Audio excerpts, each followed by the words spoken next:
Do you ever find yourself thinking about waves? Because I sure do. I mean, waves are amazing. There's water waves, sound waves, light waves, microwaves. There's all sorts of waves. More specifically, though, today we're going to be talking about how waves can constructively and deconstructively interfere with one another. But first, before we begin, let's talk about what a wave even is. A wave is a disturbance that propagates through a medium or through space. And if that doesn't make sense, no worries. Today we're going to be using my handy notebook, some real life experiments, and a classic whiteboard. Let's get started. So now here we are at my notepad, and just as I mentioned earlier, a wave is a disturbance propagating through a medium or through space. One way that you can demonstrate this is you can imagine you have a rope and you lift it up and flick it, creating what we call as a pulse. And just as we mentioned earlier, that waves have direction. So this pulse will travel down the rope or whatever medium we have in a certain direction. I bought some rope and went outside so that you could see this real life example. And when this wave repeats, we call that a periodic wave. Now I'm attempting to create a periodic wave with the rope, and this is the type of wave we'll be discussing for the rest of the video. Now, waves have many properties. A wave has what we call an equilibrium.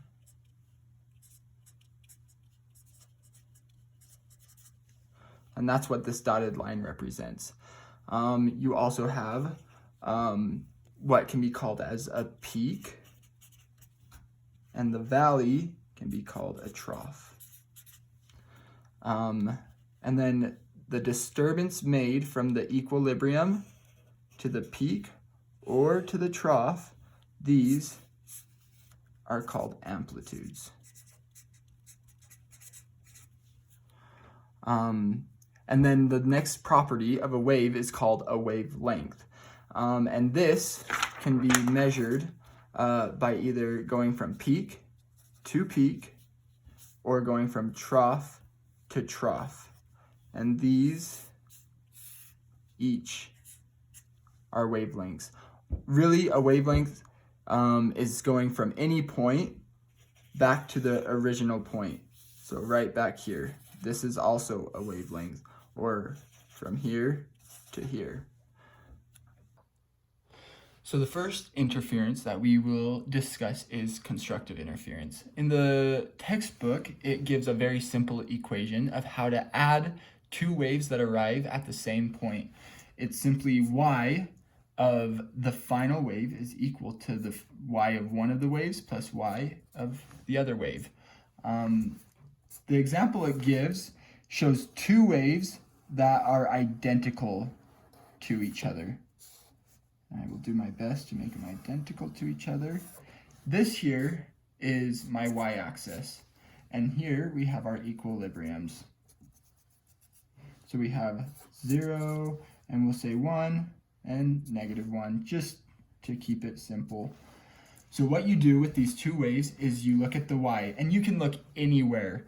For here we have the peaks lined up and the troughs lined up. So the peaks, we'll say, are at 1 for simplicity, and the troughs are at -1. So to do this, you just simply look at, okay, you have 1 here, and you have 1 here. That's very simple, it's 2. So the final wave will be at the same point, but it will be more dramatic, like so. Something similar to that. The neat thing about this equation is you don't have to line up right at the peaks or right at the troughs. You can go anywhere on the wave to calculate this. The next interference is destructive interference. And it's done with the exact same equation, but this time you have one wave that is shifted by half a pi length, or the textbook calls it a pi shift. So this is where the valleys align with the peaks. So here we have our peak lined up with this valley. And we'll say our equilibrium is at 0, and our peaks and valleys are at -1 and +1. So now a simple addition, you have +1 plus -1, which is 1 minus 1, and that is 0. Really interesting. Same thing here, that is -1 plus 1, which is also 0. And you can go any point on this wave and add them up, and it will equal to 0. So the final product will be this. The neat thing about this principle is that it works for all waves. In the textbook, it shows an example where it's combining this wave with that wave. At first, it seems really confusing, but if you just follow the exact same equation, it turns out to be a lot more simple.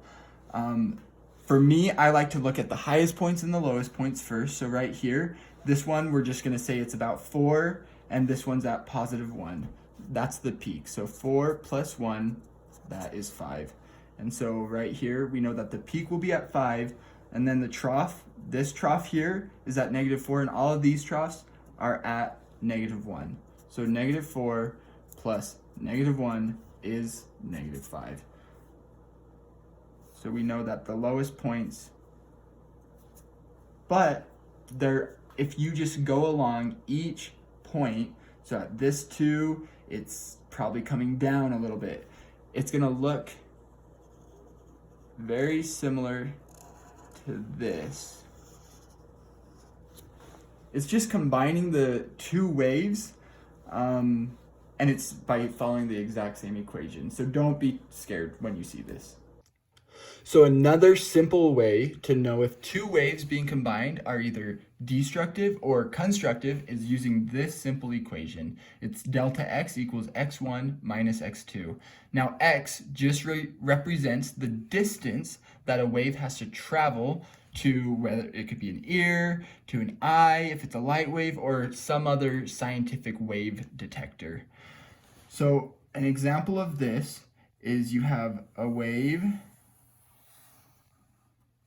going to the detector, and you can have another wave that the peaks and valleys line up exactly. Now, if you were to add these two differences, so this is x1 and this is x2, you would get 0. Let's say it's 5 meters. So 5 meters minus 5 meters is 0. Now, if we were to move this either one wavelength or two wavelengths, you would end up getting 1 or 2 or 3. And all of these would show that it is constructive.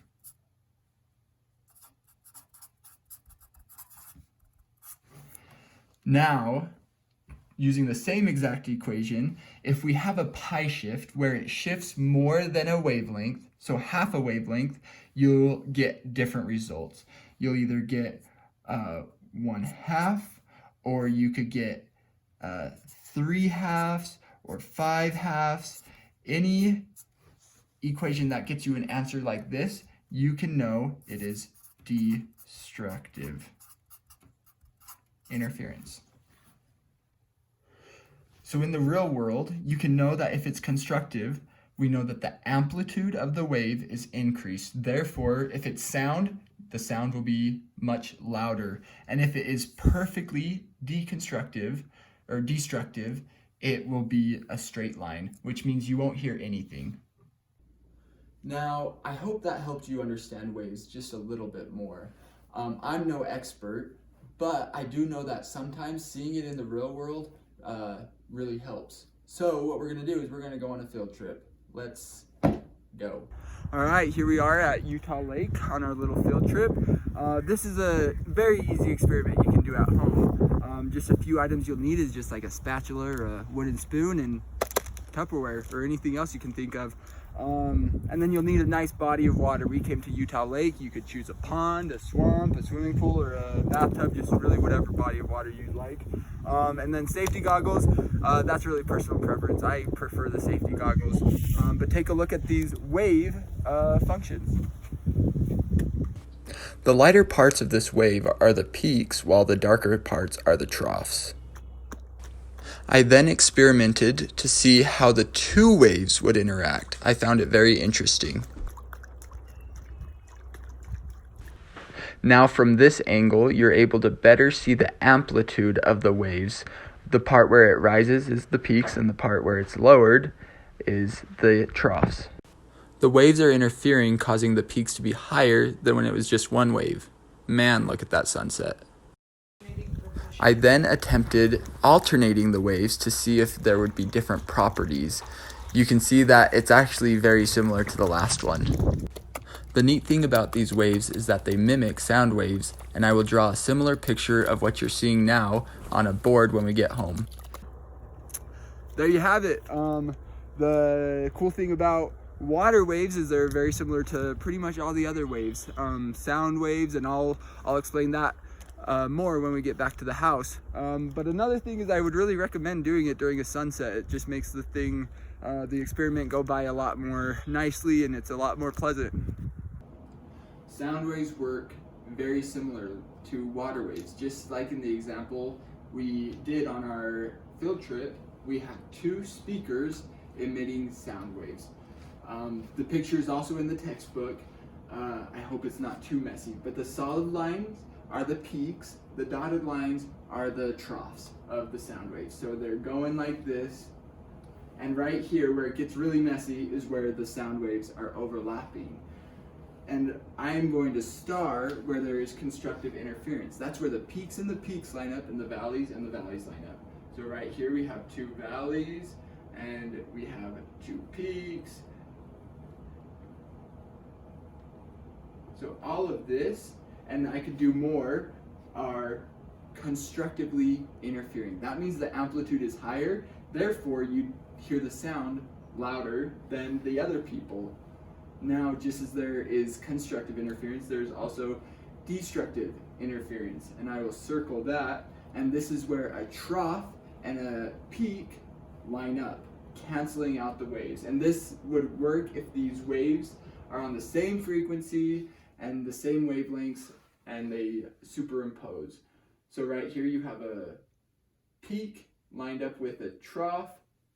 So right there, the sound would cancel out. So if you were sitting here in a concert and it worked out perfectly, you wouldn't hear anything. It happens right there, right there, right there, right there, right there. That's not but yeah. Now in these same lines, a cool fact is, I'm sure all of you have heard of sound canceling headphones. And what they do is the headphones read the waves coming in, and then it matches it, but does a pi shift so that it cancels out all noise, which I think is really cool. All right, well, that's all I have for you today. Just a quick summary of what we've gone over. We've been able to figure out what a wave is and the properties of that wave. Also, two different equations of how we can figure out if it's constructive or destructive interference. And then we found many real-life examples. So in the end, waves, they really are awesome. Thanks for learning with me today.